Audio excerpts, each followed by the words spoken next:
ഒരു വയനാട്ടുകാരൻ എന്ന രീതിയിൽ ഞങ്ങളുടെയൊക്കെ ഏറെ നാളത്തെ സ്വപ്നമാണ് വയനാട്ടിലേക്ക് അല്ലെങ്കിൽ സുൽത്താൻ ബത്തേരിയിലേക്കുള്ള ഒരു തീവണ്ടി യാത്ര എന്ന് പറയുന്നത്. അത്തരത്തിലുള്ള ഒരു ആഗ്രഹവും ആണ് എന്നെ ഈ പുസ്തകത്തിലേക്ക് ഫസ്റ്റ് ആകർഷിച്ചത്.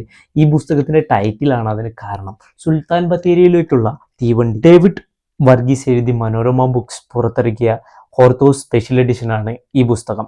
അദ്ദേഹത്തിന്റെ ഡിറ്റക്റ്റീവ് വേലൻ പോലോ സീരീസിൽ പെടുന്ന ഒരു പുസ്തകമാണ് സുൽത്താൻ ബത്തേരിയിലേക്കുള്ള തീവണ്ടി എന്ന് പറയുന്നത്. എൻ്റെ വായനയിൽ ആദ്യമായിട്ടാണ് വേലൻ പൗലോസ് കടന്നു വരുന്നത്. ആദ്യ വായനയിൽ തന്നെ ഞാൻ അദ്ദേഹത്തിന്റെ ഒരു ആരാധകനായി മാറിയിരിക്കുന്നു എന്ന് പറയാതെ വയ്യ. അതിനു കാരണം മറ്റൊന്നുമല്ല, അദ്ദേഹത്തിന് ഓരോ കേസും തെളിയിക്കാനുള്ള അദ്ദേഹത്തിന്റെ കഴിവും അതോടൊപ്പം തന്നെ അദ്ദേഹം തെളിവുകളെ കണ്ടെത്തുന്നതും ഓരോ വീക്ഷണങ്ങൾ നടത്തുന്നതും ഓരോ കൃത്യങ്ങളോട് എടുക്കുന്ന സമീപനവുമാണ്.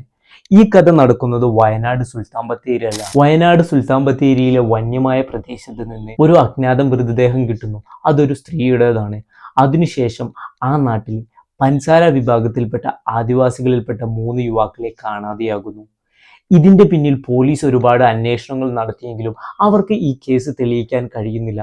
അങ്ങനെയാണ് വയനാട്ടിലേക്കുള്ള തീവണ്ടി, അതായത് കൊച്ചിയിൽ നിന്ന് തുടങ്ങി വയനാട് സുൽത്താൻ ബത്തേരിയിൽ എത്തുന്ന വയനാട് എക്സ്പ്രസ്, വയനാട് ലക്ഷറി എന്നൊക്കെ വിളിക്കുന്ന തീവണ്ടിയിൽ കയറി ഡിറ്റക്റ്റീവ് വേലൻ പൗലോസ് വയനാട്ടിലേക്ക് യാത്ര തിരിക്കുന്നത്.